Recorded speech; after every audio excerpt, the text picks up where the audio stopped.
Gdy Kartagina dławiła zachodnie morza, Massalia patrzyła ku północy. Na Agorze ścierały się wieści z Galii i Iberii, a na północy wciąż pozostawała biała plama. Tam, gdzie kończą się znane szlaki, rodzi się przestrzeń dla odwagi i handlu. Pyteasz nie był posłańcem mitu, był posłańcem potrzeby. Massalia traciła rytm handlu. Jej porty były otwarte, lecz statki nie wracały z pełnymi ładowniami. Na rynkach słychać było więcej plotek niż transakcji. Szlaki południowe i zachodnie zdominowane były przez kartagińskich kupców i piratów. Cyna, bursztyn, sól, ich ceny rosły, a dostępność malała. Massalia potrzebowała alternatywy, nowego źródła, nowej mapy.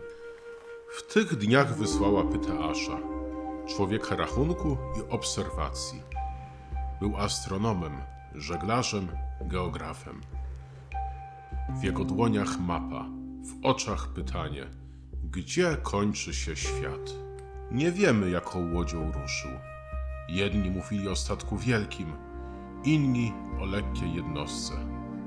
Być może wysłał towary na południe, a sam z mniejszą załogą podjął ryzyko drogi w nieznane.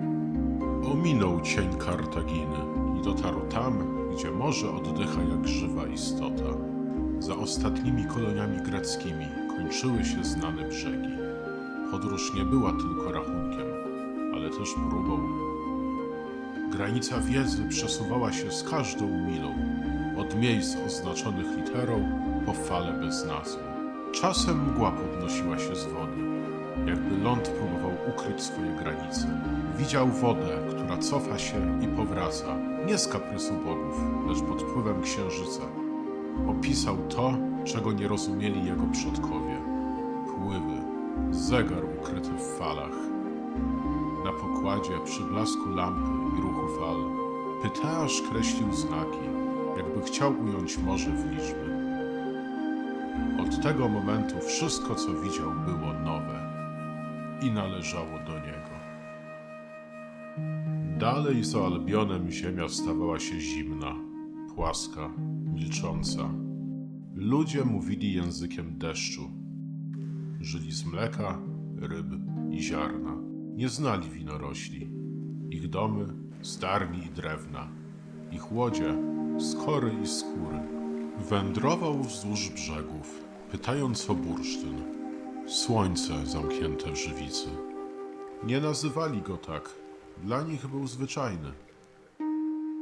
Dla niego był znakiem, że szlak jest prawdziwy. Kupcy tu przybywali, drogą rzek, przez lasy, przez trzęsawiska. Pytał o drogę przez rzeki i puszcze. Odpowiedzią były tylko gesty i ścieżki w błocie. Po wielu dniach podróży przy ludnych brzegach Pyteasz podjął decyzję. Nie wpłynął w głąb rozlewisk wielkich rzek, dróg kupców i towarów. Zrozumiał jednak, że rzeki mogą być nieodkrytymi szlakami, prowadzącymi z północy aż do ojczyzny. Postanowił odnaleźć północ, której nie znają nawet ci, którzy żyją najdalej. Tam, gdzie inni lękali się krańca oceanu, on płynął dalej, a załoga zaufała jego rachubie.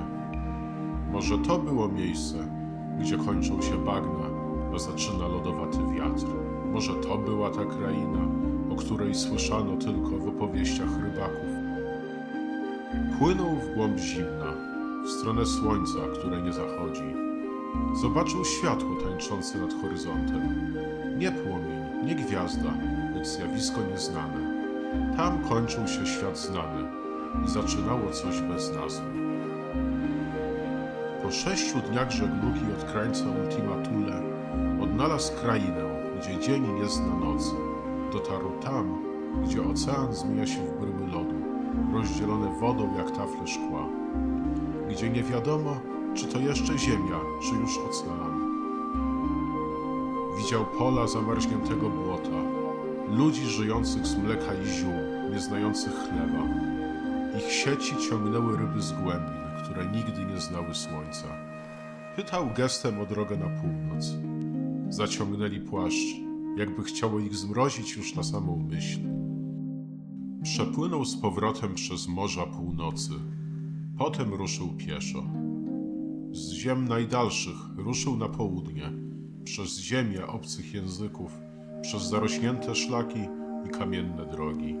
Wóz, koń, czasem pieszo, aż do Massalii. Wrócił, by opowiedzieć. Ale dla tych, którzy nie widzieli, opowieści były zbyt wielkie. Mówili, zmyślał, że Tule nie istnieje, że dzień bez nocy to bajka, że żadne plemię nie żyje wśród błota, karmiąc się mlekiem i ziołem. Ale jego słowa zapadły w mapy. Jak cień bursztynu na dłoni, pozostały.